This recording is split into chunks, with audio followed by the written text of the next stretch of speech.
My name is Marissa Hale, and I still remember the exact tone of my sister's whisper when she leaned toward my mother that night.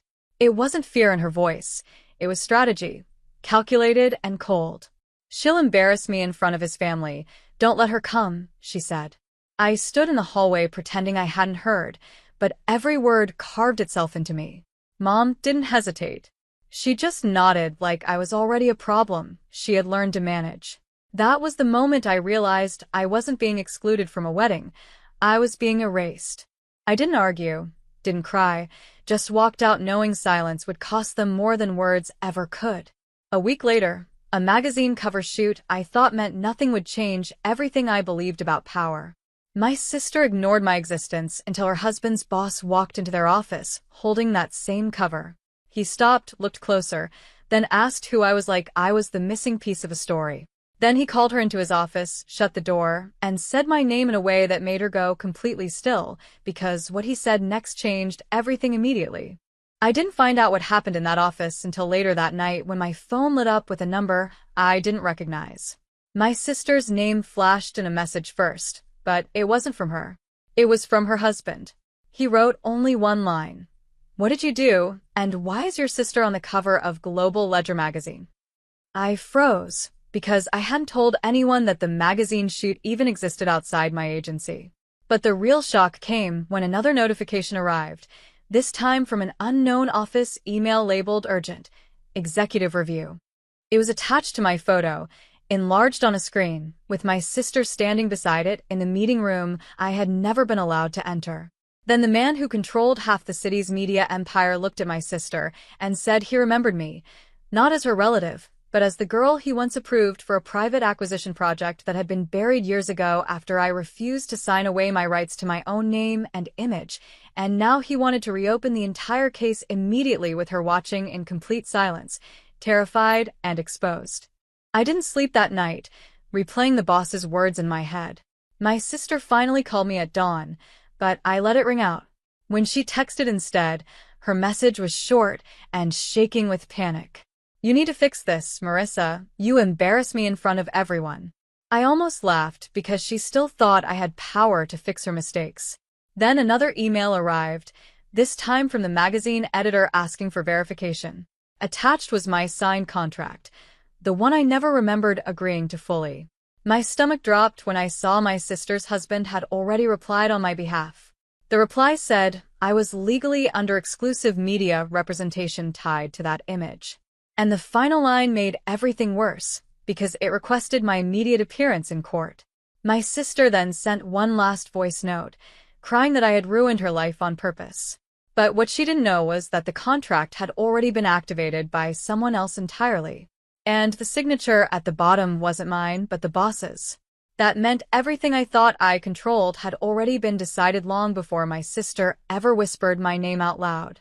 I didn't understand how deep the trap went until my phone rang again with a direct line from the magazine editor asking me to come to their headquarters immediately for a clarification session. I walked in thinking I was going to defend myself, but the moment I entered the glass boardroom, I saw my sister already sitting there beside her husband, both of them looking like they had been waiting for judgment. The editor didn't speak. First, instead, he turned the screen toward me, revealing internal emails that I had never seen, messages authorizing full public control over my image and name. My sister suddenly stood up, insisting I had signed everything willingly, but when the editor played a recording of her own voice agreeing to the submission on my behalf, her face went pale. The room shifted into silence until my sister's husband finally looked at me and asked why his company's legal department was treating me as a protected asset under executive review status, and that was when the editor slid a final document across the table that listed my sister as the one who initiated the entire legal transfer of my identity without my knowledge or consent, and it was all about to. I couldn't process the sentence before the room erupted into overlapping voices. My sister's hands shook as she reached for the document, but the editor pulled it back like it was evidence in a crime. "This is not possible," she whispered, but no one looked convinced anymore. The screen behind us updated again, showing timestamps of her authorization signature appearing on my file weeks before I even knew the contract existed. My chest tightened when I realized this wasn't about the magazine anymore. It was about ownership, and I was suddenly the thing everyone in the room was trying to claim or deny. My sister turned toward me, eyes glassy, insisting she had done it to protect me from something I never agreed was dangerous. But the editor interrupted her and said the final approval didn't come from her account at all. It came from my mother's signature verification system, which meant someone at home had opened the door she thought was locked forever. The room went silent as every head slowly turned toward me, waiting for me to respond, but I could only feel my life splitting into versions I no longer recognized. Then the call changed everything again. The call came through the boardroom speaker, and every eye shifted to the flashing red line on the screen. My mother's name appeared as the caller, and I felt my stomach drop before I even answered. The editor signaled for silence, but I already knew this wasn't a coincidence anymore. I pressed the speaker button, and my mother's voice filled the room with a calm that didn't match the chaos. She said she only signed what my sister told her to sign, believing it was harmless paperwork. But the legal officer interrupted, stating the transfer included full identity and media ownership rights. My sister suddenly shouted that I was lying, but her voice cracked halfway through. That's when the screen updated again, showing my name legally reassigned under a corporate trust. The editor went pale, because that trust was not supposed to be active yet, and according to the system logs, it had been triggered from a secure executive terminal inside my brother-in-law's company. Everyone turned toward him as the realization hit that he had unknowingly activated a transfer that erased my control completely, and my sister finally whispered that none of this was supposed to happen like this ever. The room didn't recover after that. My brother-in-law stood frozen, staring at the screen like it might rewrite itself if he looked long enough. Then his phone vibrated non-stop. Legal alerts, internal security flags, and a corporate freeze notice that wiped color from his face. "This is impossible," he kept repeating, but the editor cut him off, saying the trust structure required a beneficiary confirmation within 24 hours, or it defaulted to full public control. That was when I realized what they had actually done to me. My sister grabbed my arm, nails digging in, suddenly desperate instead of defensive. "Marissa, you have to tell them you didn't approve this," she begged, but I pulled away because for the first time I understood the truth. They had never needed my approval, only my silence. The legal officer slid another document forward, this one showing a pending press release scheduled for midnight. My name, my face, my story, already written without me. And then the editor said something that made the entire room go still. The only person who could stop the release wasn't me, it was the original signer who initiated the override.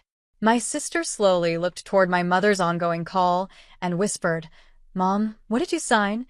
And the answer came immediately, breaking everything open again, because my mother finally admitted she didn't read the last page at all, and it had been switched just before she signed it, meaning the real mastermind was still hidden in plain sight and watching us unravel right now when the lights suddenly went out completely in the building. The building went dark, and for the first time, I heard my own breathing louder than their lies. In that silence, my phone lit up with a single encrypted message from the editor. It said the trust had been reversed, and the real beneficiary was never my sister or my mother, but me all along, hidden behind legal protection after I refused the original contract rewrite years ago. My sister's voice cracked through the darkness outside the door, but I didn't move when she begged me to fix what she destroyed.